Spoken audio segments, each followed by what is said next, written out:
All right, so we're onto our back wall here, and this is going to be the first step in installing our Hardie board. So what we've done already, this is pretty simple, but we have our starter strip installed here. So we pre-cut these in the shop.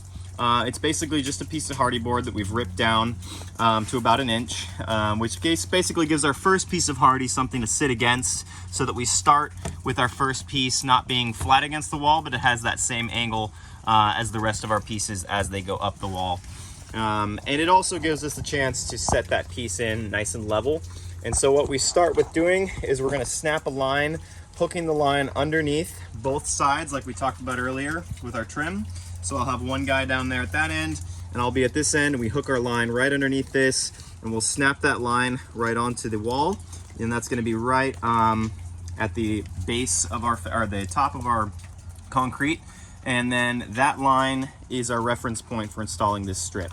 So I don't know if you can still see the line, but essentially we're going to install that strip just above the line. So we're lining up the base of this with that chalk line we just snapped. And then that gives us a good starting point for all of our Hardie. So we've got this piece installed, so we're going to get our first piece up here. We do use gecko gauges to set our depth, but for this first piece, since we have this starter strip already here, we're just going to bring it in, set it on the wall, line up the bottoms with the bottom of this first strip, and we're going to nail that first piece and check for level. And then at that point, if we're a little off level, our second piece is where we can start to adjust and fix any issues going on with the level. But if you did this correctly, the first piece should come out almost perfect. So we're gonna get that piece on the wall, and I'll show you guys the next step. All right, so I've got this first piece tacked on. I'll show you what we're doing here so far. So this is in line, as I was saying, with the starter strip we previously installed. And then we are about a 1/16 inch off of the wall here. Anywhere from a 1/16 to an 1/8 is totally fine on your edges. And then our nailing is also pretty important. So what we're looking for, we basically have about an inch and a half of play of where our next piece is going to be covering. So pretend you have an inch and a half to play with, and we want to split the difference and be right about the center here. So we're looking for about 3/4 inch down from the top of each piece for your nail, and we don't want to be anywhere closer than an inch. We don't want to be within an inch from this edge, because that's when you're going to have this edge start cracking. So I like to be about an inch and a half out from each corner, and then 3/4 inch down from the top for your nails. And then for spacing on those, I do about every 16 inches. Doesn't have to be exact. Obviously, if you have an awkward place on the wall that has a transition or a hump, you can kind of avoid those because you're risking cracking your piece. But yeah, you're just gonna go along and hit your nails. And then once you get to this side, this is gonna be our next cut. So obviously this is a 12-foot piece. Our wall is longer than 12 feet. So we're gonna measure this from our trim to the edge of our Hardie here. And right now I'm at 41 and a half. And so we like to do an 1/8 inch shy of the exact measurement. That basically gives you a 1/16 on either side of gapping. So there you're gonna have a 16-inch gap between each piece that allows for expansion and contraction. And you can have a 16th inch from your piece to your corner trim as well. And that way, when heat and the cold expands and contracts these pieces, they're not going to be warping and pushing on each other. It allows them to be able to move freely. So the last part of this process, I will cut that piece and show installing this next piece here. All right, so I have that next piece cut, but before we're going to put that piece in, this is a very important step. We have these pieces of metal flashing that we use. It's just basically step flashing. And what this is going to do is go between each one of your seams, like so. We're going to make sure that it is about halfway, so you're about 3 inches, 2.5 inches to 3 inches past each side. And what you want to make sure is that it's sliding down and covering the piece below it, so that if rain gets back here, it's able to drip and come out past the next piece, not go behind the piece below, but it's going to come out in the front and drain down the wall. So I'm going to try to do this with one hand here and one foot. This is why you want to make sure and not nail right to the end of your piece till you have this on. We're going to come about 3/4 down, 1.5 away, and hit that last nail. And that's going to hold that flashing in place.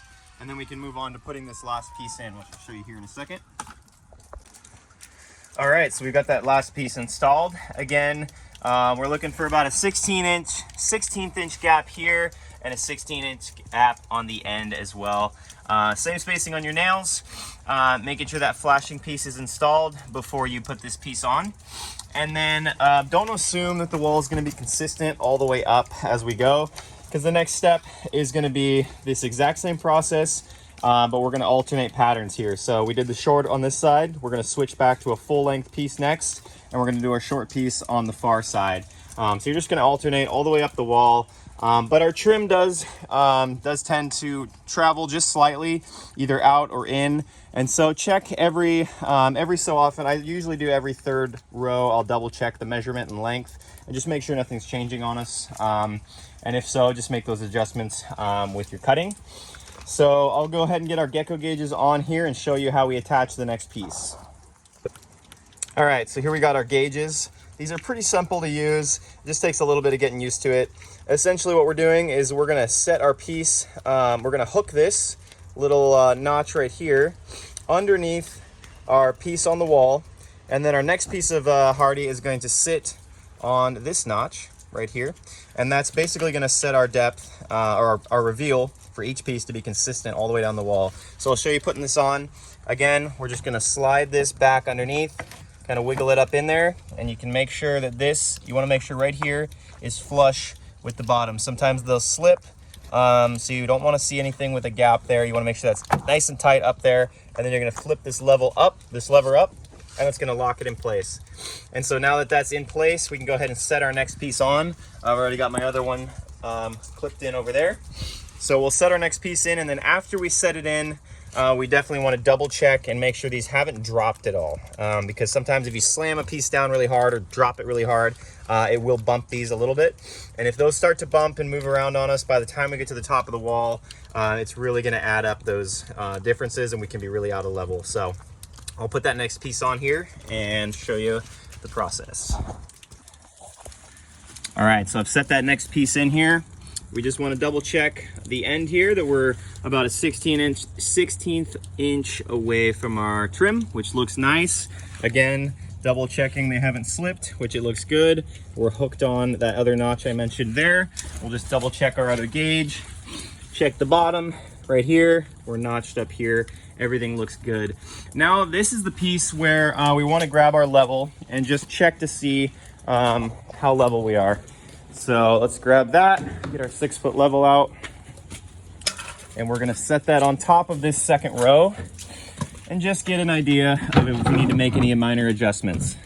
So as you can see, we are pretty close. I'll put it here, this is easier to see.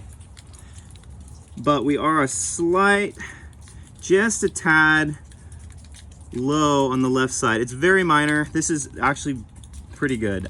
You can get away with this, but I'm gonna you can see how I need to raise up the left side just a little bit to be right between the lines. If I'm right on the piece, I'm a little bit to the right. So this is where you can get away with cheating it a little bit, as we say. So basically what I'm gonna do on this piece is I'm gonna raise up the left side just a hair, not even a 16th, to counterbalance this level, and that'll make sure that our next row is going on even closer to level. And then when you're going up the wall, I like to check for level every third or fourth row, just to make sure nothing slipped and you didn't miss something, or your gauge went and fell a bit. That just keeps you consistent as you go up the wall. So we're gonna go ahead and nail this piece on and repeat the process. We're gonna measure the off side there, get that short piece cut, put our gauges over there, and we're just gonna repeat that process all the way up this wall. And then, yeah, once you get started and rolling on this, it actually goes really quick. This is the longest part of the process, is getting the first pieces on the wall. But from here, you got one guy cutting and one guy installing these pieces, and it goes really quick. So we're gonna continue that process up the wall, checking for level. and just checking each measurement for our ends there and making sure nothing's traveling. So that's it for Hardie. We'll go over angle cuts for these sides in a different video. And yeah, that's it.